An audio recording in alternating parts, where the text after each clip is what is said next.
You're very welcome. Thank you.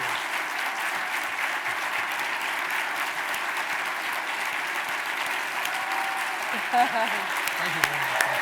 Thank you. Good afternoon. I'm Heather Campion, CEO of the John F. Kennedy Presidential Library Foundation, and it's my pleasure to welcome you, along with my colleague Tom Putnam, Director of the Kennedy Library, to the forum this afternoon. These forums are free and open to the public both in this room and online, as they're now all being live streamed thanks to the generous support from our leading sponsor, Bank of America, as well as the Boston Foundation, the Lowell Institute, Raytheon, and Viacom, as well as our media partners, the Boston Globe, Xfinity, and WBUR. This afternoon, we're deeply honored to welcome the 39th President of the United States, Jimmy Carter, to the library of our 35th President, John F. Kennedy.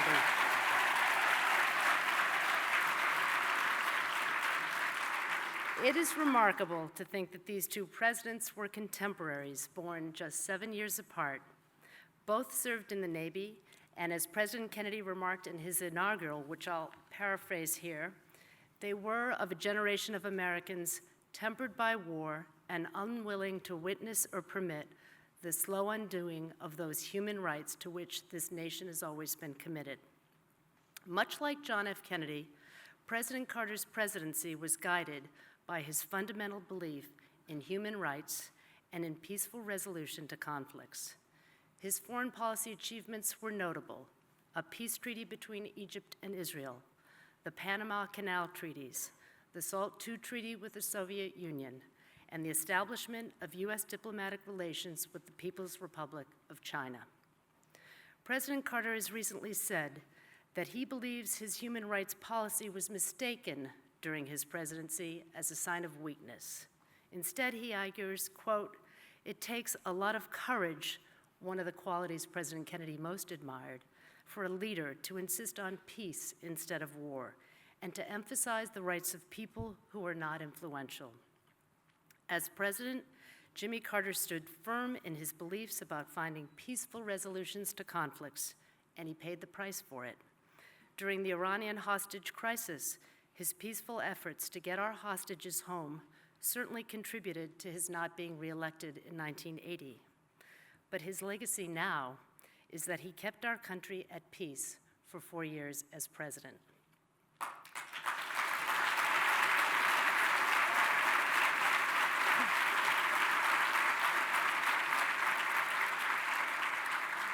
As the longest-serving former president, I understand he surpassed Herbert Hoover in 2012.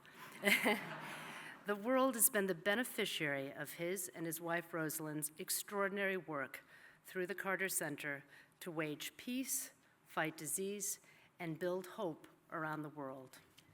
And in 2002, for his decades of untiring efforts, President Carter became only the third United States president to be awarded the Nobel Peace Prize.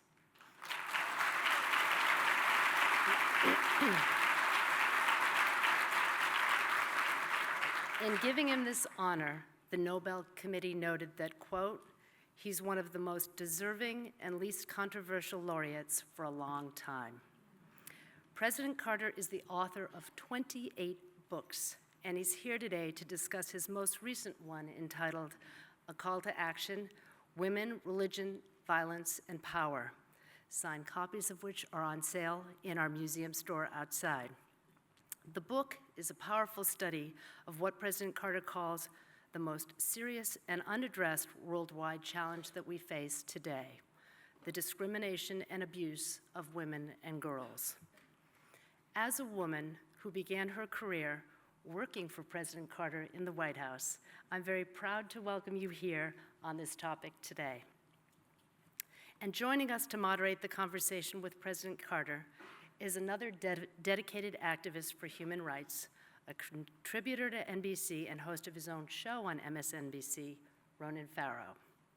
Ronan began working on human rights issues when he was a student at Yale Law School and worked on international human rights law at the U.S. House Committee on Foreign Affairs.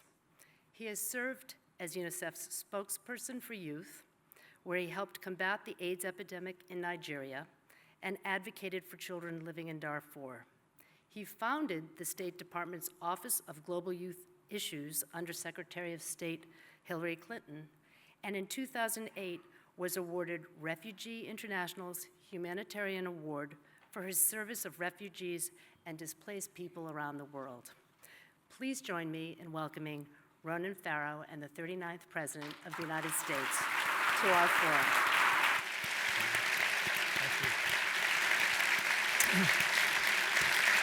Thank you so much. Thank you, all of you, for your time. I was just saying I was so excited to bask in this legacy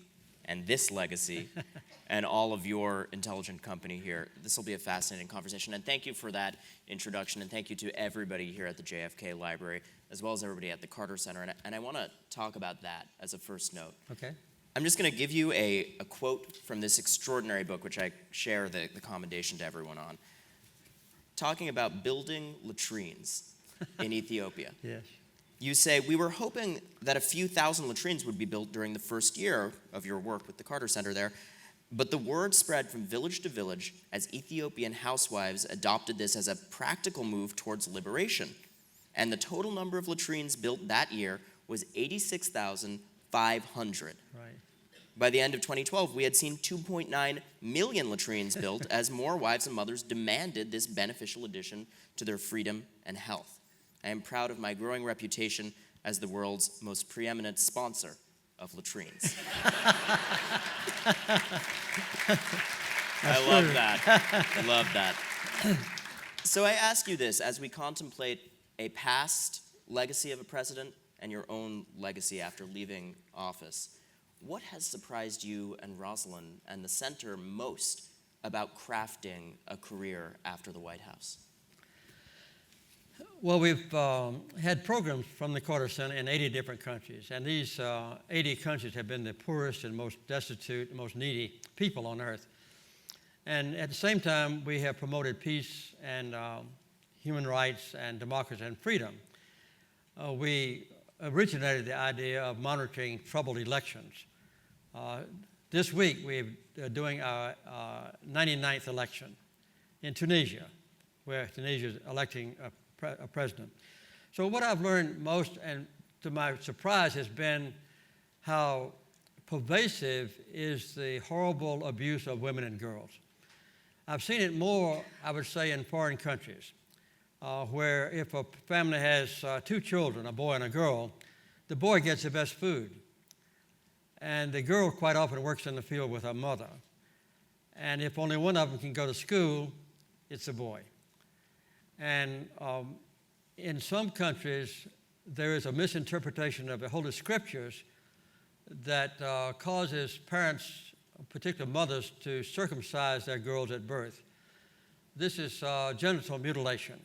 For instance, in Egypt, where I've been a lot of my adult life, 91% of all the females that live in Egypt today have been genitally mutilated. Their sexual organs are removed, all of the exterior parts of it. And in extreme cases, the so-called cutters sew up the remaining orifice so the girls can only urinate or menstruate. Later, when she gets married, the orifice is cut open so that she can have sexual affairs with her husband or bear children. This is very prevalent, and I didn't know about it ahead of time. If you go to Somalia or Djibouti, 97% of all the females are mutilated, and over 50% in about 30 countries in Africa. This is just one of the examples, and as I mentioned already, girls are deprived of equal opportunities if a family is very poor. In some countries, like notably in China and in India, there's a requirement on the size of families. My mother served in the Peace Corps. She was in India, and when she was 70 years old, she was a registered nurse.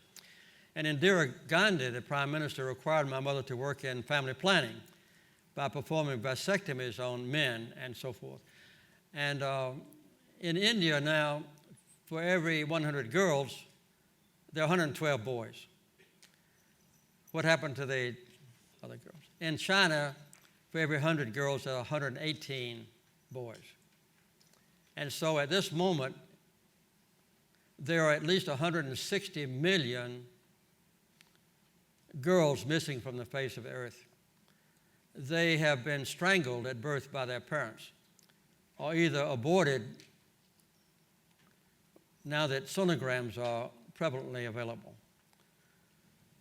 These are the kind of crimes that go on in foreign countries about which people are not aware, and which slowly but surely in our Carter Center programs I have learned about. So that's why I wrote this book. It's just horrendous what happens. The same kind of things happens in the United States that we can discuss if you want to. The two most revered institutions in America are military and the great universities, including Harvard and Emory, where I've taught now for 33 years, where sexual assault is prevalent, but concealed. The president of a college or the deans don't want it to be known that sexual crimes take place on the campus. So the girls are discouraged from reporting to any officials that they've been raped. And in public life in America, for instance, in an average community in America, 35% of all the rapes are reported. On college campuses, not 35%, but less than 5% are ever reported. And the Justice Department reported last month that 90% of the rapes on college campuses are perpetrated by 4% of the boys who get on college campuses as a serial rapist, and they discover that they can do it with impunity. So these are the kind of things that go on in our country and around the world that are horrendous in nature and, as I said, often concealed or denied by people in authority. One of the things that is most moving in this book, and a reminder of why it's such an honor to have this conversation with you now, Mr. President, and why I think we can all learn so much from what you have done with your life, especially since leaving office, is how vividly you talk about learning the lessons of growing up in the segregated South. Yes. What lessons can the women's rights movement learn from that civil rights movement? I grew up about 2.5 miles from Plains, Georgia. Plains is now grown. We have 630 people living in Plains now. But I lived 2.5 miles from Plains in a rural community called Archery. And we didn't have any white neighbors. All my neighbors, all my playmates, the people with whom I worked in the field were black people, African Americans. And this was during the time that lasted 100 years after the Civil War, when the Supreme Court of the United States and states and the Congress and the American Bar Association and the religious leaders all maintained that it was American law and Christian law that white people were superior to blacks. And even the white people who disagreed with that stayed quiet because they benefited from the discrimination against black people. Exactly the same thing is taking place now about women, where we benefit from the fact that men are given superior positions in this country and around the world. And we use Holy Scriptures, carefully selected, to show that women are not equal in the eyes of God. This distortion of biblical Scripture, and sometimes in other religions as well, causes men who want to be dominant or superior, a husband who beats his wife, or I'd say an employer who wants to pay men more than women for the same work. They have the justification for it. And that's where religion comes in and the title of my book. I want to talk about that religious rationale that we see over and over again for this kind of discrimination, and discriminations of different types, indeed. Yes. You talk in the book about Jesus Christ. Yes. A lot. I And do. you say, this is one quote, he treated them, that is women, as equal to men, which was dramatically different from the prevailing custom of the times. You go on to say dramatically different from a lot of organized religion that draws on his teachings today. That's right. As someone who is still such a man of profound faith, how do you keep that from being shaken when looking at this wide swath of religious scripture that is taken out of context, distorted, used as a weapon against women? Well, I had a confrontation about this now 14 years ago. I had been a Southern Baptist since I was born. My daddy was a deacon in the church. My daddy was a Sunday school teacher. And I was later when I grew up. And in the year 2000, the Southern Baptist Convention changed their previous policies. And they ordained, the leaders did, that women were inferior to men and had to be subservient to men. And they ordained that a woman could no longer be a pastor, and no longer could be a deacon, no longer could be a chaplain, and that women who taught in some of the Southern Baptist conventions, seminaries where pastors are taught, could not teach a class if a boy was in among the students. So my wife and I found that contrary to our beliefs. So we retired from that Baptist church. We now belong to a little Baptist church that's had women pastors, and my wife has been a deacon and so forth. Well, so that was just a choice I made, but it shows that still some major religious organizations do not permit women to be treated equally as men. I'm a great admirer of the Catholic Church, although I happen to be a Protestant. And when I wrote my book, I sent a copy to Pope Francis, and I wrote him a letter as well, and he responded quite promptly. What was in that letter to Pope Francis? Well, I just hoped that he would read my book. He claimed he did. And that he would help me with this project of bringing more equal treatment to women. And he responded in a very nice way. He said that in his opinion, even in the Catholic Church, I don't think he used the word even, but in the Catholic Church, that he thought the future would bring women into much more authoritative and prominent positions. And I trust him to carry out that promise. I noticed, though, the other night on, I think, 60 Minutes, Cardinal O'Malley was on, and he was questioned about women being priests, and he said, well, there has to be some difference.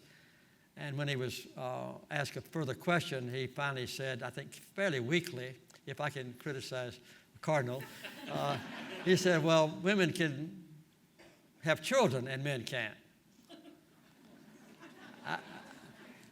As though, I'm not criticizing him, Really? as though God ordained that women have children and men couldn't, and God also ordained that men be priests and women couldn't. I don't agree with that from my interpretation of the scripture. I'm not a theologian. I teach Bible classes every Sunday in my local church in Plains. And I know that, as I said in the book, that there is no verse in the Bible at all that ever insinuates even that Jesus Christ ever treated a woman as inferior to men or secondary to men. And so some verses can be interpreted that way, and they are.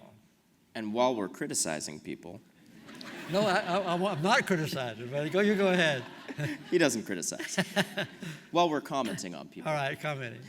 When you hear in other sectors, say in Yeah. academia, intimations that this is down to intrinsic differences between the genders. Larry Summers saying, here's why women aren't in STEM. There's some kind of an innate basis for this. I heard about that. He was wrong, but go ahead. Not criticism, a comment. So I guess you've answered the question. What do you say to that? Well, if you look at what, I think now there's a surge of women in educational institutions. There are more women now in college than there are men, except in the so-called STEM things. But I hope that I'm an engineer. I studied nuclear physics as a graduate work. And I hope that, and I believe that women in the future will play an equal role in engineering and mathematics and other sciences. Anyway, I don't think there's any difference. But if you go to the corporate world, for instance, say the Fortune 500, out of those 500 corporations, 23 have women CEOs. And those 23 chief executive officers who happen to be female are paid considerably less than the average of what the male CEOs are paid. That ought not to be. And when women and men both work full-time in America, men are paid on average of 23% more.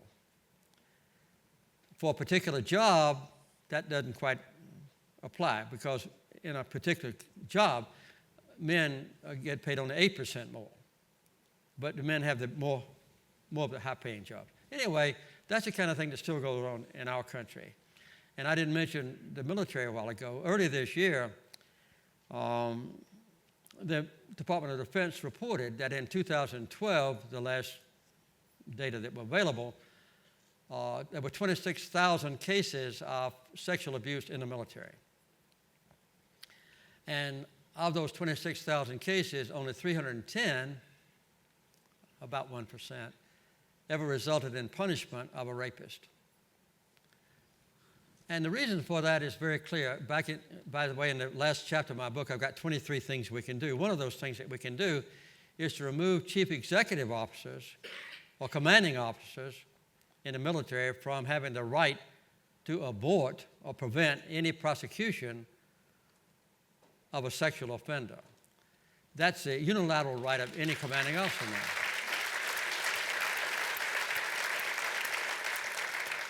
And Senator Hildebrand and others tried to get that changed this year, and the Senate lost that vote by 5 votes. So now commanding officers can still decide whether or not to prosecute a proven rapist in the military. And they can pardon that rapist if he ever should be found guilty.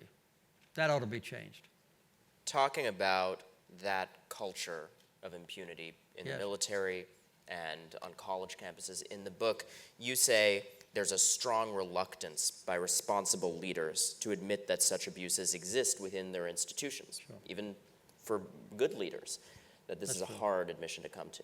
It is. Do you see that in our cultural institutions as well? In Hollywood right now, as we deal with one iconic figure, Bill Cosby, beset by accusations of this type?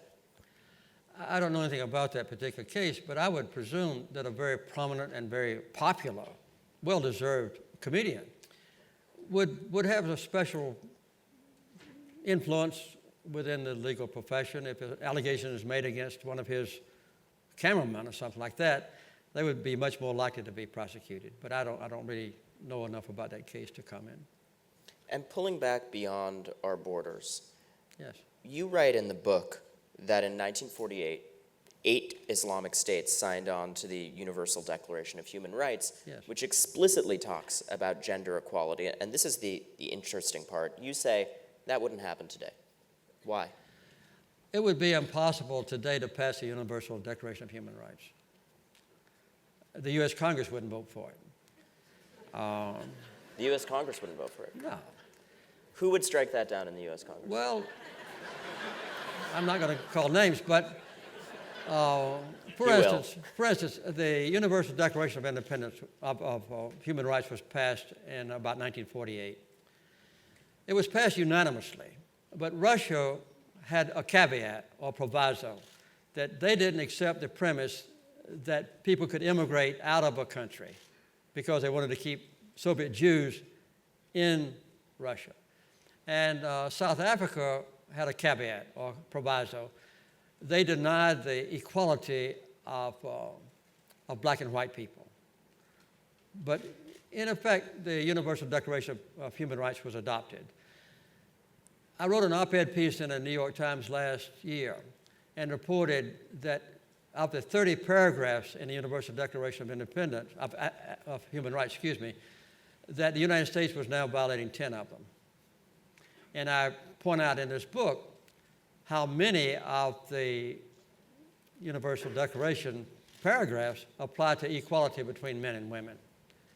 And since 9/11, of course, we've also begun to violate the rights of Americans to have privacy in our communications and so forth. I won't go into detail about that. But these are problems. And when we tried to get the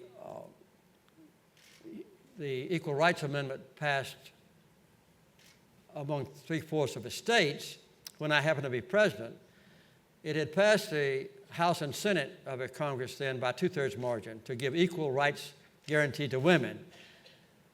We couldn't get it approved in 3/4 of the states.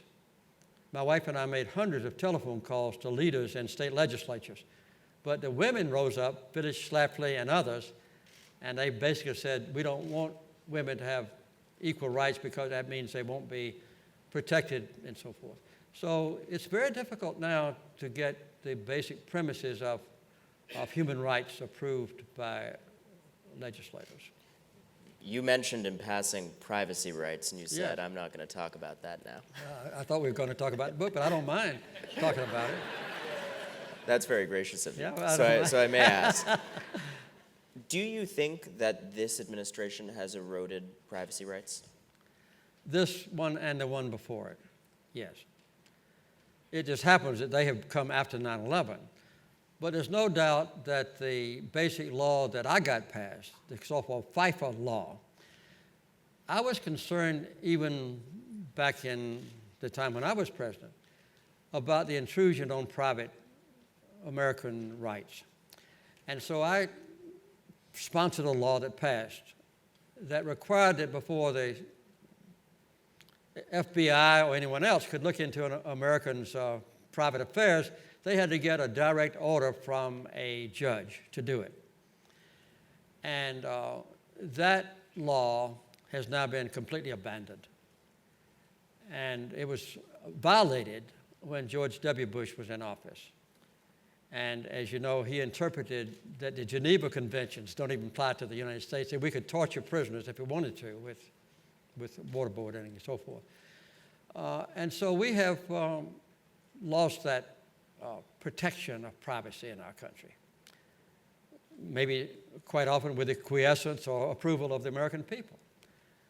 I think we've exaggerated the danger to Americans in order to overemphasize the right of a federal government to intrude on us.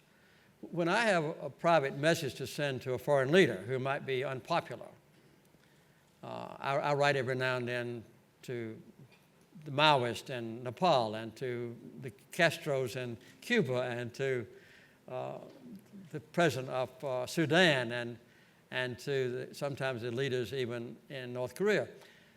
I handwrite the letter and I mail it through the post office.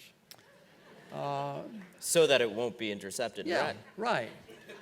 Because I don't have any doubt that every message that I send is recorded.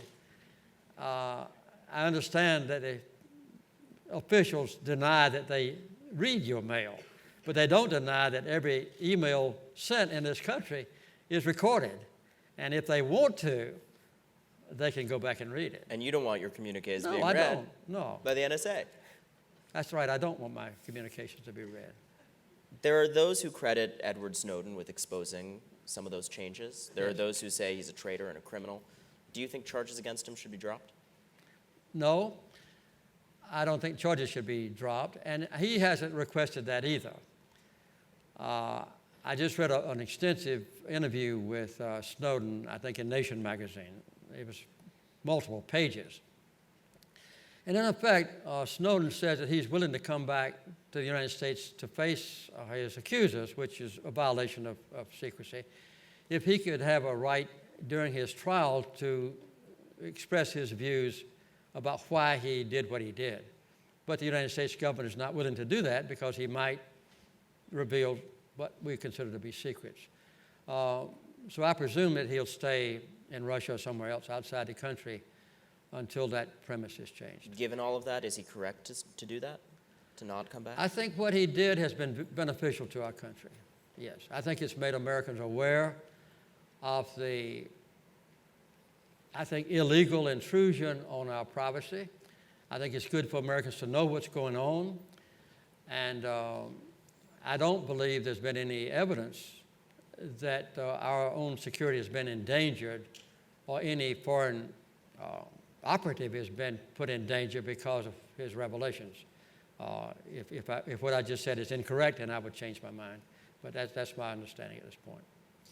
This book is full of heartrending stories of what you describe as forgotten diseases that don't get enough attention, that don't get enough funding. And Jon Stewart recently told a joke about you personally going to pull guinea worms out of people one by one to the last one. And a lot of that is in here. Yes. So I'd be curious to get your take. One of the few things that Congress and this administration have rallied on productively and poured more resources into in a rapid fashion is the Ebola scare. Yes, that's true. Do you think that it's regrettable that we can't seem to muster the same attention for other illnesses? And what is the lesson we learn from that comparison between, say, the resources to malaria and the resources to Ebola? Well, as you know, we have for AIDS. I would say that what George W. Bush did with the PEPFAR program has been very good, and I've seen it all over Africa. We have 35 programs in different countries in Africa. But the Ebola effort has not been adequately financed. I think it's not been adequately staffed. But I think it's changing. The Carter Center, for instance, has 3 different programs in Liberia dealing now with the Ebola crisis. I need not go into detail about that, but my wife is a world champion of mental health. And so she trained, through the Carter Center, 144 psychiatric nurses who had some medical training, but there's only one active psychiatrist in Liberia with millions of people. And so she thought, and I thought, that we needed more nurses trained. So we trained 144 psychiatric nurses. All of those nurses are now working on the Ebola crisis and not on psychiatry. 3 of them have contracted Ebola. One of them, a male nurse, has died. And so we're doing all we can to help in Liberia, with which I'm very familiar. But I don't think the world has harnessed enough effort now on the Ebola crisis. But when you look at the millions of people who die with malaria and millions of people who suffer from schistosomiasis or lymphatic filariasis or dracunculiasis or trachoma or onchocerciasis, those kind of diseases, then Ebola is not as fatal as some of those other diseases. But I think we should have devoted more time to it and more effort. And I think we are doing it now. So speaking of things that Congress devotes time to and things that they do not devote time to, I see. A quote from you. This is what you said at the beginning of President Obama's second term. Quote, "I think the next thing that's going to be achieved is finally a partisan approach to alleviating the problems of illegal immigrants and giving them a chance to have self-respect and be legal in their presence here and have movement towards citizenship." I haven't changed my mind. So when you look at right now the president rolling out executive action on immigration, was he right to go around Congress? Yes.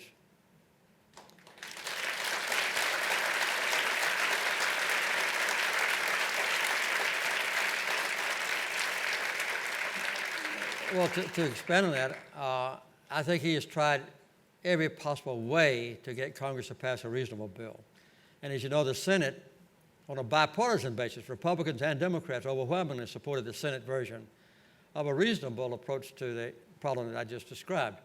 And I think President Obama has worked as well as he can with recalcitrant House of Representatives. And since they have failed now to pass any reasonable bill, I think he's justified to take the action that he's going to describe tonight, which I don't know obviously what it will be, but I think he's quite justified in doing this. Was he justified in waiting to reveal what he was going to do until after the midterms? My grandson was running for governor of Georgia, and I'm a little bit biased on that subject now because although all the Democrats lost all over the nation, as you know, including the governor in Massachusetts, I think from a partisan point of view, he was justified to wait till after the election, but he was mistaken in thinking it would make a difference. Is that fair enough? It's interesting. I spoke with Mitt Romney at the height of the midterms, and you can see where this is going. Yeah. And he said, this is cynical, this is disingenuous, the president's deceiving the people. Is there something to be said for honesty, even when it's politically disadvantageous? I don't think it was dishonest. You know, the president considered when it would be best, the most propitious time, to take unilateral executive decision action, and he decided it would be now, and I don't question his judgment or his honesty in doing that. In 1977, you sent a letter to Congress proposing various ways you would tackle immigration reform. You were rebuffed by that Congress at that time, but you didn't pursue executive action to go around them. You just said you support President Obama doing so. Why didn't you? We didn't have nearly the problem that we have now, and we didn't have the infusion of people across the border so drastically. We didn't have 11 million so-called undocumented aliens in the country then.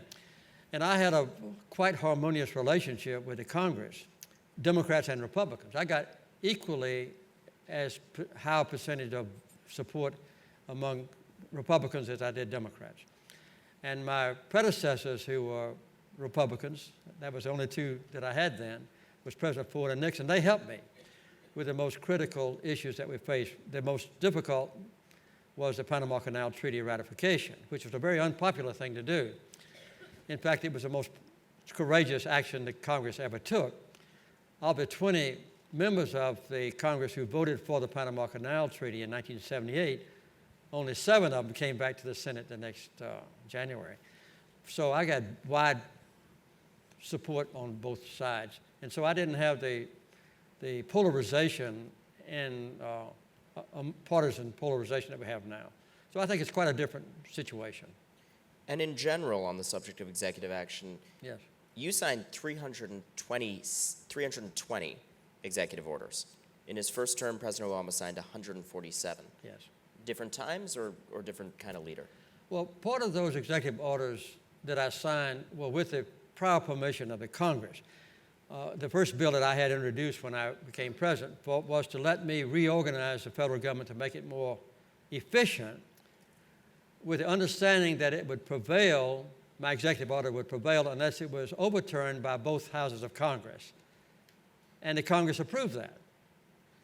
It was quite controversial, but they did. So I issued 28 directives to make the U.S. government more efficient, and the Congress never did overturn those.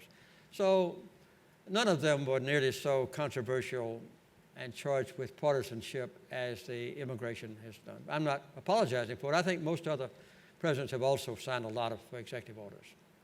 As you know, on that very subject of executive power, Yes. the president's getting sued right now by House Republicans, specifically for delaying the employer mandate of Obamacare. I remember. Do you think President Obama's overstepped his executive powers? Under the circumstances, I do not. I think he's been pretty well forced into taking more executive action than he would have taken if he had had a reasonably cooperative Congress. So with the recalcitrant, polarized Congress that he's got, I think he's not resorted to executive action too much. One of the things that very polarized Congress just shot down is the Keystone Pipeline. Yes. You've written about that extensively. Yes. You've said that it's a product of, quote, a dangerous addiction to oil in this country. Yes. That it would detract from pushes towards alternative sources of energy. What do you say to claims that the pipeline would have a lot of positive effects, like creating a large number of jobs? The only jobs the pipeline would create would be just during the construction phase itself. Once you make this big pipe and put it in the ground and cover it up with dirt, that's the end of the jobs.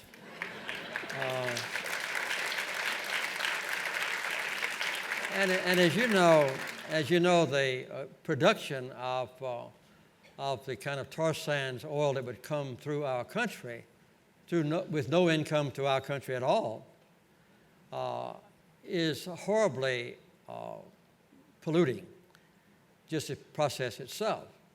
And some of the major owners of the tar sands area is the Koch brothers.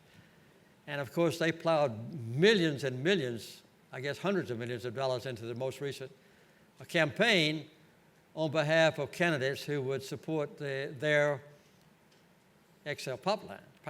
So I think that this is the wrong step to take, since the United States and China and other countries must move to correct the horrible threat of global warming.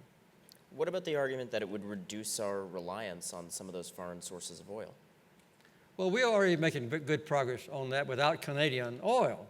We're producing more oil now in our country than we did before with fracking and so forth, and also using a lot more natural gas. So I think we're becoming already much more self-sufficient without the pipeline coming from the tar sands. This past summer, we watched John Kerry fail pretty miserably by most accounts at bringing Israelis and Palestinians back to the table. One of the sticking points, apparently on the Israeli side, a complete refusal to budge on the issue of settlements. This is an issue that you know very well. I do. Why can't we crack that nut? And what will it take to change the stakes in that relationship with Israel? There's some basic international principles that have never been abandoned, and one basic one is two states, with the Palestinian state and the Israeli state living next to each other in peace. The other premise is the inviolability of the 1967 borders, with minor modifications brought about by good faith negotiations. Those two principles are the ones that must be accepted, and they're not accepted at this point. The Carter Center continues to work on this problem. We have a full-time office and maintain the full-time offices in Jerusalem, and also in Ramallah in the West Bank, and also in Gaza. I have a full-time office in Gaza that stays there all the time, and so we know what's going on in that area. I get a weekly report from my people on the ground, and my prayer is, I'd say my foremost commitment as a public official in foreign policy is to bring peace to Israel. That's my first priority and my still remaining prayer. But you can't bring peace to Israel without bringing peace and justice to the Palestinians and other neighbors of Israel. And that's what I hope that can be resurrected. John Kerry has done the best he could. But I know from experience that you cannot bring two recalcitrant groups, that is Israel and the Palestinians, together without exerting the utmost influence of the United States of America, which means the President of the United States. That's my fairly brief answer. Another foreign policy challenge you know all too well, how to deal with hostage situations. Yes. The President's reviewing our hostage policy right now, he's said, in the wake of this latest American killed by ISIS. What is the answer there? Is it worth reconsidering our stance on negotiating? No, I guess the basic thing you ask about is whether we should pay the captors to ransom to release the hostage. I say no, because I think that would make it much more likely that the captors would resort to more capturing and holding to ransom if they knew they were going to get paid for it. And the United States has been trying now for, I guess, 20 years to stop France and others from paying ransom. So I think that's the right policy for the United States. The only time we've ever paid a ransom was while President Reagan was in office with the Iran hostage crisis and the Iran-Contra arrangement, where we did pay some. But anyway, that's beside the point. I think that what you ask is, my answer is we should not pay ransom, and we should discourage others from paying ransom. And on the ISIS threat in general, should the President have struck a year ago in Syria, and would that have stopped them? I don't think it would have stopped them. We have a difficult time now because the American people are firmly against so-called boots on the ground, sending large numbers of American troops back into another war in Afghanistan or Iraq or Syria. And we are resorting just to aerial bombardment with drones and with missiles and with bombs dropped from our planes. I think we are suffering at this point from an absence of on-ground information because we don't know really what to hit or where to concentrate our firepower. And we need people on the ground to tell us where to direct that power. And I don't think that the use of drones is adequate. So that's one area that I think that President Obama is moving toward, and I think that is almost inexorable. But to send troops back into Syria would be unacceptable to the American people, and I'm sure to President Obama, he said that often. You had an on-the-ground view of these midterms. You mentioned your grandson and his run. What do you say right now to a Democratic Party that is scrambling in some ways to reassert leadership? What needs to change in terms of Democrats' ability to connect with voters? Does anything need to change? Something needs to be changed, yes. Well, I'm not involved in politics anymore, except when I support my grandson who's running for governor, but I just think we need to continue to fight in the courts for one, this is just one of many things, to prevent the Republicans' successful effort to deprive young people and old people and black people and Hispanics from voting. This is a deprivation.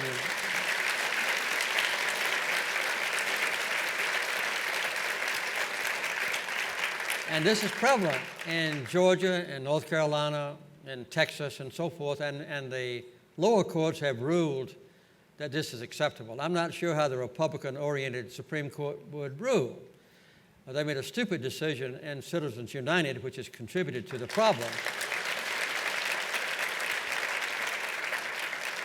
And sometimes they act in a partisan way instead of a judicial way, which is unfortunate. But I would hope that they could rule, for instance, that so-called ID card requirements with a photograph on an identification card is necessary for people to register to vote. Because a lot of young people in metropolitan areas or in college don't have automobiles, and so they don't have a driver's license. And old people in nursing homes don't have driver's licenses, and very poor people don't have driver's licenses. And in Georgia, a Hispanic who's there on a green card can't get a driver's license and others. So the Republicans use this very wisely to deprive people of a right to vote that they think might vote Democratic. That's one thing that we could change. Well, we all clap for the principle of the right to vote. Do you, though, attribute these losses in this past midterm to people being denied access to the polls? By Republicans? Partially, yes. One of the main efforts of the two Democrats running in our state, one for the U.S. Senate, Sam Nunn's daughter, Michelle Nunn, and my grandson, Jason, was because we made a fairly futile effort to get African Americans to vote. And there were 50,000 people who signed up to vote and were never approved to vote on Election Day by the Republican Secretary of State in Georgia.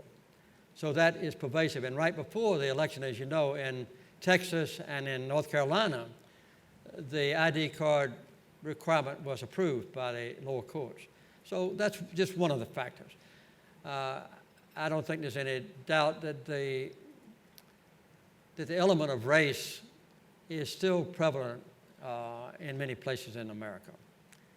And this is always a sensitive subject. I'm not calling everybody that voted Republican to be racist, but there's no doubt that since Nixon's time, since Strom Thurmond's time, since Harry Truman's time, there has been an inclination in the South to vote Republican because the Republicans are more likely not to get the black vote.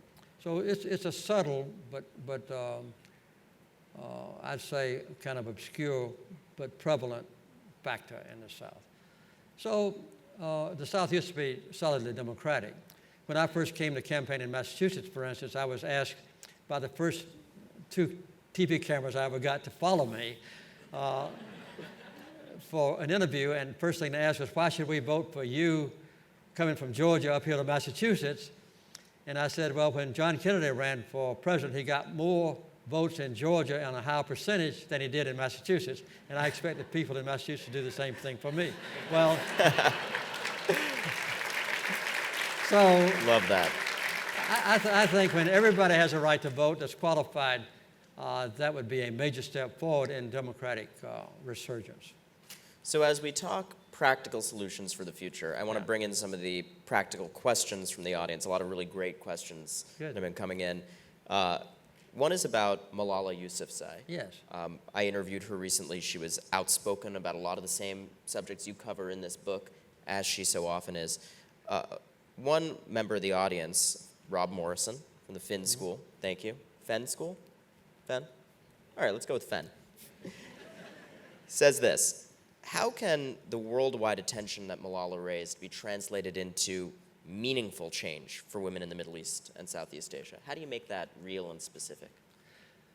That's very difficult, but one of the ways that perpetuates this subservience of women in very poor countries and in prejudiced countries like you just mentioned is to deprive women of an equal right to education. And that leads to horrible crimes like honor killings. Just a few months ago, there was a woman in Pakistan, in Lahore, Pakistan, who had married a man that her parents didn't approve. She was on the way into the parliament in Pakistan, and she was attacked by her own family and killed with stones, bricks. And we were afraid there would be no punishment. But I just read in the newspaper yesterday that her father and her uncle and 2 cousins were sentenced to be executed because of murder. That's a rare thing in that part of the world. And to deprive women of an equal way to be educated and to hold future jobs is one of the things that makes parents strangle their daughters at birth, because they feel that a son will be better able to take care of them in their old age. I don't have any doubt that a daughter, if educated, would be much more likely to take care of her parents than a son would.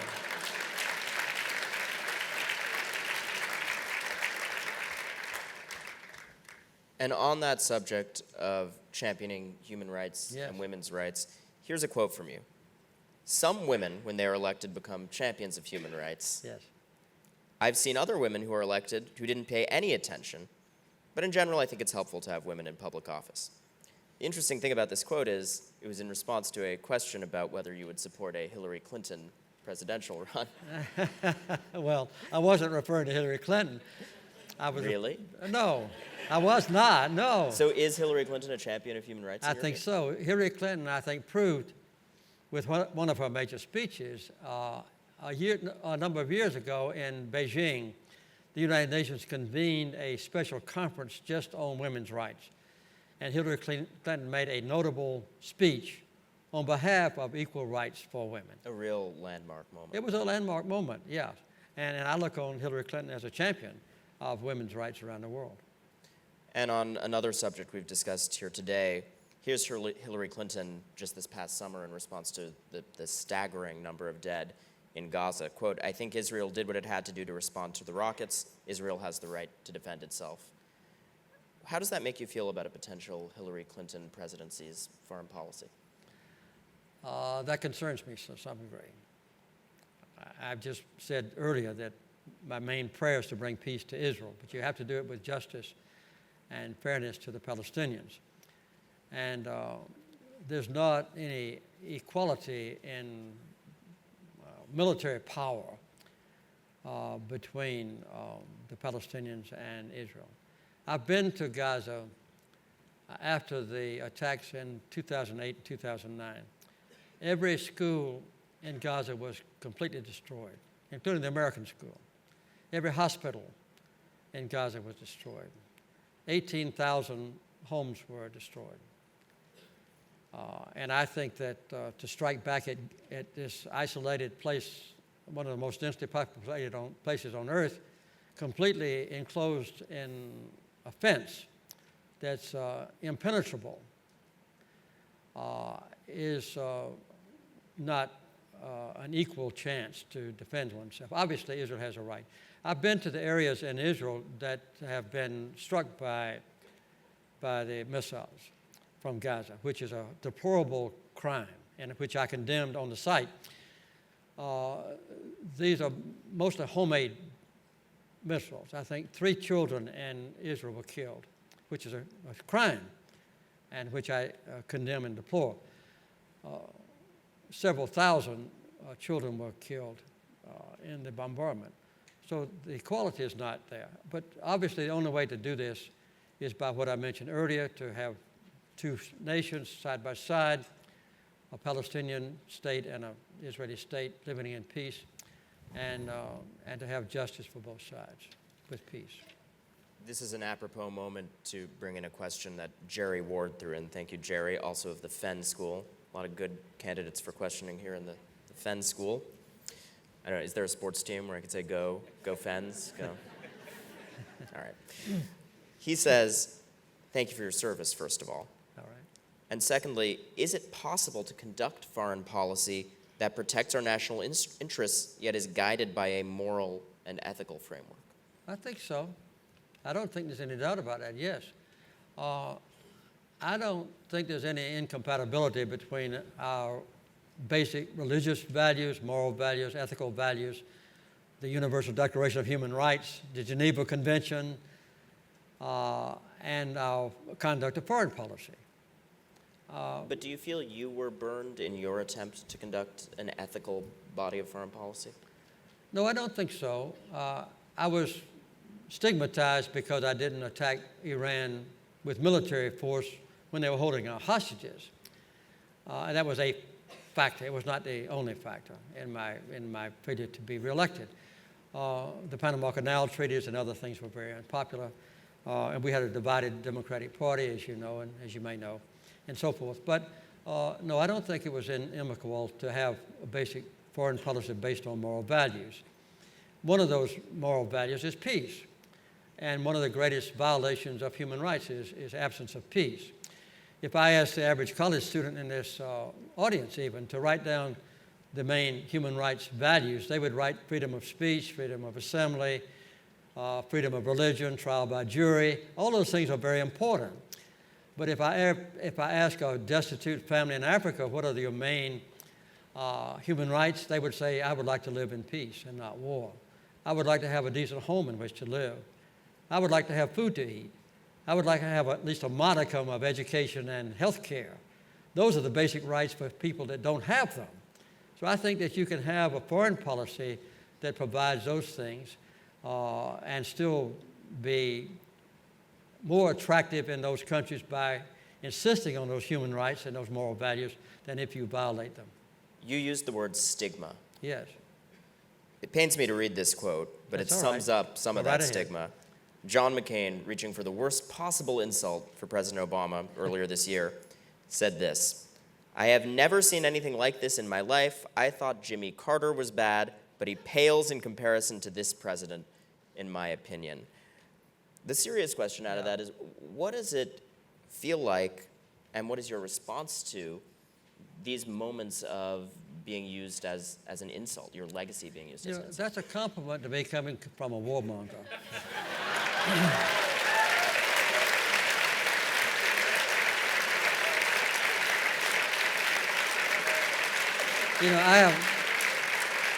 Let me say, I have a great admiration for him. And Senator McCain was a hero. He was in the Navy like I was, like John F. Kennedy was. And he suffered terribly as a prisoner of war. But in almost every debate in the Senate, and when he's on public television and so forth, he always makes a choice of the most violent response to any challenge to our nation's security or to implement our policy.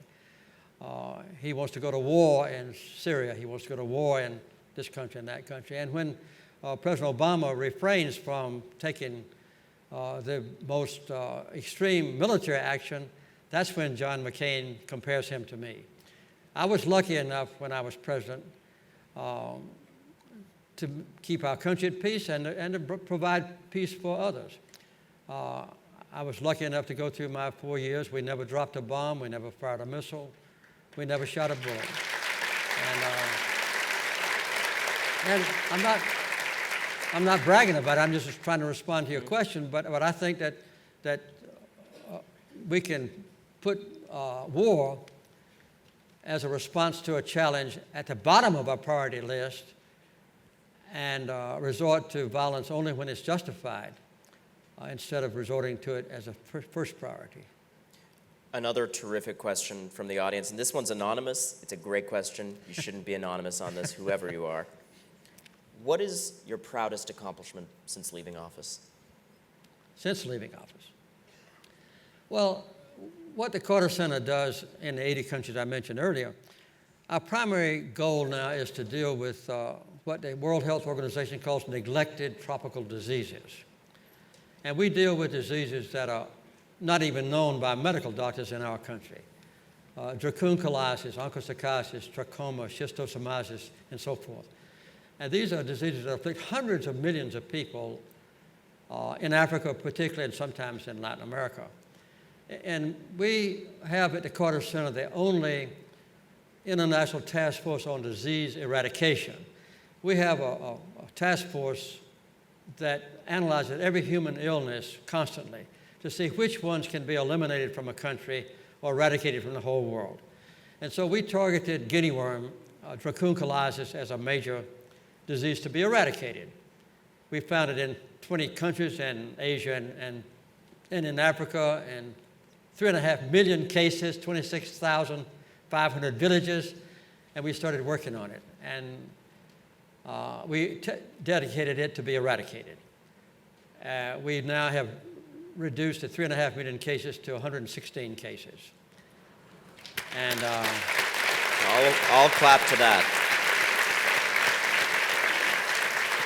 And what's your advice to our current president as he leaves office? That's my number one achievement. And what's the lesson? I'm sorry? What's the lesson for the next president leaving office, for Barack Obama as he Well, embarks I on hope this that. journey? Well, I think that other presidents have done great things since he left office. President Clinton has done wonderful things, and some of the things I've done have been satisfactory. But I would hope that President Obama will be very active in pursuing the things that he wants to pursue, the things that are most interesting to him. We monitor elections. We just this week we're doing our 99th election in Tunisia. We negotiate peace agreements. We deal with tropical diseases. And I think that each president kind of has to decide what their primary interest is and also what they feel they're best qualified to do that's not being done. So I'm sure that President Obama is going to be very active when he eventually retires. The fine folks both at the library and on your team are circling like hawks. We've monopolized too much of your time already. So the last question that I promised I will ask is, looking at this wonderful sign behind us and this wonderful legacy represented all around here, how does President Kennedy's legacy echo in your mind today? Well, I wish that some of you would go to Google and look up the speech I made here when the Kennedy Library was dedicated. I was President of the United States.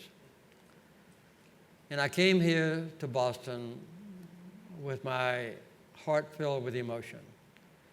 I was a peanut farmer when President Kennedy was shot. And I heard about it from one of my customers. I went outside and sat on the steps and wept. And to me, that was the greatest blow that I had suffered since my father died. Because I felt that he epitomized with his words and with his actions the finest aspects of my country. And I guess I felt closer to him because he and I were both in the Navy. I was on 2 battleships and 3 submarines. And it was one of the most grievous blows I ever felt. And I expressed those sentiments to some degree when I was a main speaker at the dedication of this library. And I still feel that way. And it's a great source of pride to me whenever I might be compared in some ways with him. And I think that that is a moment and a legacy that still echoes, even for people at the opposite end of the age spectrum who shouldn't remember. It still looms so large in this country.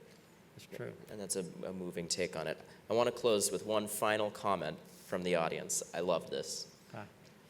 I was born 10/1/24. All right. Happy birthday to us, Big 90. All right. That's from Sylvia. Thank you, Sylvia, and happy birthday, Sylvia. I don't know about it. Okay. There's Sylvia. Thank you, Sylvia. Thank And much respect for those 90 years. Well, thank you.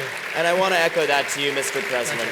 Well, Thank you so much for all that you do. It's nice to be 90 years old, and it's doubly nice to be married to the same woman for 68 and a half years. I will clap to that. Thank you. And my deep respects to Rosalind Carter as well. Thank you. I enjoyed Thank being you, with sir. you. And best wishes. You used the word satisfactory about your legacy. You are doing so much more than satisfactory work. Thank you. Thank you all very much. Thank you.